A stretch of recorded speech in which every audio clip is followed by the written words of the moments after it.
9h30, 11h. Europe 1, Culture Média. Thomas Hill. Et comme chaque jour, Patrice, on démarre cette émission avec la session de rattrapage de Jean-Luc Lemoyne. Et alors ce matin, nous recevons donc un grand nom de l'audiovisuel, Patrice Laffont. Vous voulez dire une légende, Thomas? Il a Légende. tout fait, Patrice. Animateur, producteur, comédien, écrivain. Mais il y a une activité que je ne connaissais pas, auteur de chansons pour Michel Sardou, comme vous l'expliquez à Faustine Bollard. Et vous avez écrit combien de chansons alors pour Michel Sardou? Dizaines. Qui malheureusement n'ont pas marché du tout. Bah, c'est dommage. Pourtant, elles étaient bien, vos chansons. Vous n'êtes pas passé loin du succès avec des titres comme Les lacs du Montana, Femmes des années 70 ou Les rouquins. Si les rouquins n'étaient pas là. Vous étiez à ça, Patrice, c'est dommage. C'est bête, ouais. Aujourd'hui, vous venez évoquer la fin d'un jeu mythique qui tient une place toute particulière dans votre vie, puisqu'en 2002, chez Marc-Olivier Fogiel, vous parliez de son impact sur votre carrière. Ça a été un cadeau empoisonné, et un peu les chiffres et la lettre m'ont tué d'une certaine Tout à fait. Ouais, Absolument, je le dis souvent. les chiffres et la lettre m'ont tué. Les chiffres et les lettres m'ont tué. C'est la première fois que je rencontre un homme qui est producteur de son assassin. On va peut-être vous bifurquer sur On de la te raconte. Mais avec cette réponse, on capte bien le style Patrice Laffont. Pas de langue de bois et toujours une belle capacité à se mettre en valeur. Là, vous parliez de vos débuts à la présentation des chiffres et des lettres. Catastrophé. Catastrophé du décor, catastrophé de moi. Espèce de voix un petit peu comme ça, c'est pour j'ai pris ça. D'abord, j'étais nul. Au tout début, j'étais vraiment nul. Donc, quand vous étiez jeune, vous aviez la voix de José Dayan. Hein. Très bien. On Très bien. l'embrasse, on l'embrasse. Ça. En tout cas, je vous cache pas que ça m'a donné envie de voir votre première, enfin de la revoir. C'était il y a 52 ans et il y avait déjà une belle assurance, même si au niveau du ton, on ne sait pas si c'était un jeu ou un débat politique. Je suis très heureux de vous présenter pour la première fois ce soir le nouveau jeu d'Armand Jameau, des chiffres et des lettres. Comme vous allez le constater, ce jeu est très simple et je ne vais pas vous ennuyer trop longtemps.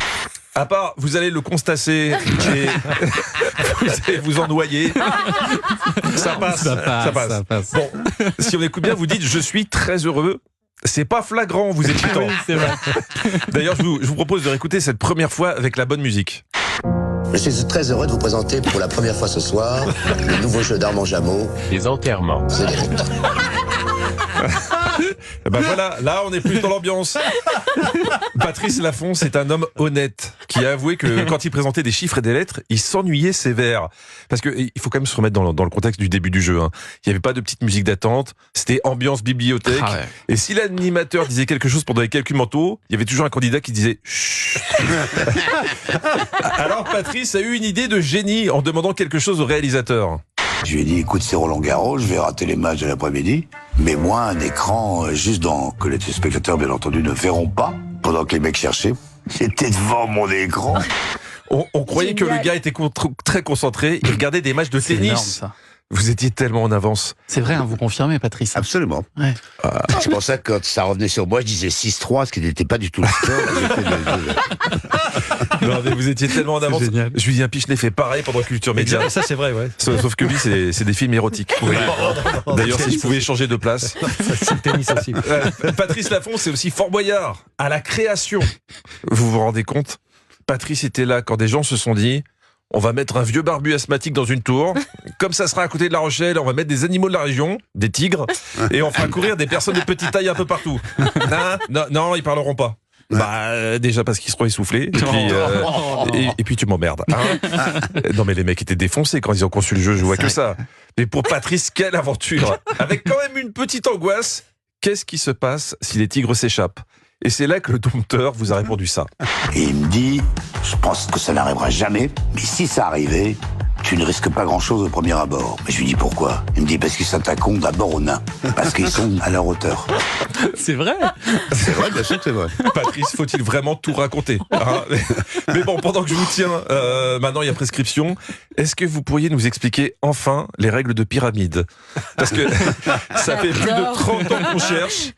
Et quand vous avez lancé le jeu, on se demande comment ça a marché. Le principe, une manche par exemple, il faut que je vous fasse deviner 5 mots. Pour cela, j'ai 13 coups, 13 possibilités. Et je vous pose des mots, vous me répondez, et ainsi de suite, par analogie.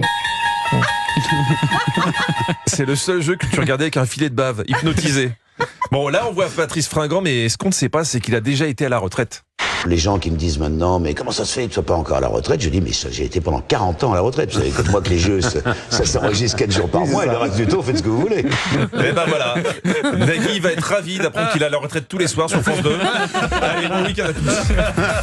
Merci. Bravo Jean-Luc Lemoyne.